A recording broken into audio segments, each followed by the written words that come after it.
पाक अफगान जंग भी अपनी जगह जारी है और ज़ाहिर है मिडल ईस्ट की वजह से बिल्कुल इस वक्त वो ओवरशैडो हुई हुई है। लेकिन क्या इसके बारे में सोचा जा रहा है अमेरिका में और दुनिया में, और इसके क्या असरात होंगे, इन तमाम चीज़ों पर ज़रा बात करेंगे। हमारे साथ रिचर्ड लाइबी मौजूद हैं। ये एडिटर राइटर थे, स्टाफ है वाशिंगटन पोस्ट पे 30 साल से। इन्होंने वॉर्स भी कवर की इराक अफगानिस्तान में, वाशिंगटन पोस्ट के पाकिस्तान में ब्यूरो चीफ भी रहे हैं, और अब जॉर्ज वाशिंगटन यूनिवर्सिटी जो वाशिंगटन की बड़ी क्रेडिबल यूनिवर्सिटी है उसमें ये जर्नलिज्म पढ़ाते भी हैं। Hi Richard, thank you for joining us. You're certainly welcome. 2-3 quick questions. I mean, the whole thing is our war with, I wouldn't call it a war, let's say an ongoing border dispute, battle with Afghanistan has been overshadowed by developments in Iran and elsewhere. But how is it being viewed in Washington? Anytime there is tension in Pakistan, the region has to take a deep breath. It's nothing like the Iran conflict, obviously, but there's always unintended consequences in wartime. We saw that, and I saw it personally with the invasion of Iraq. Assumptions don't always go the way the generals hoped they would.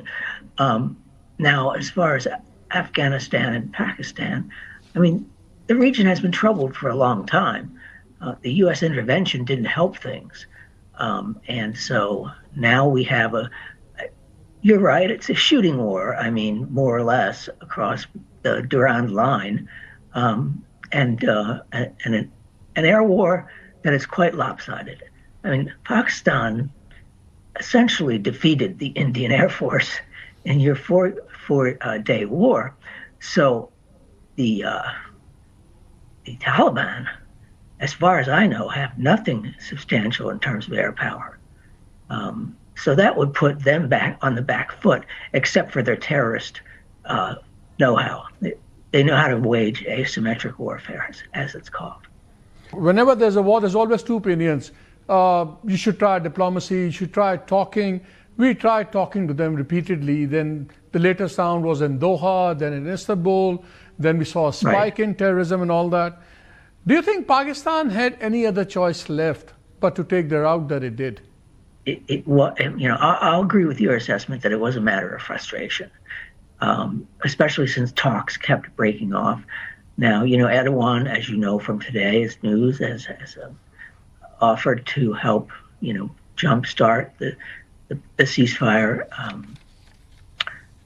negotiations. But he has his own problems. I mean, missiles flying toward, Turkey and NATO. And he did try earlier also. They did try earlier also. And I remember after the failure in Istanbul, their intelligence chief was supposed to come to Pakistan and sort of re-jumpstart the whole thing. And then that thing was shelved.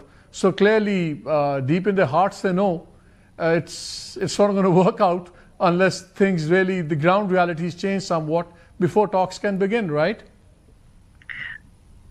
Usually that's what pushes the countries into talks, into serious talks. So let's hope sanity prevails on both sides. Richard Laibie, thank you very much for giving us your time.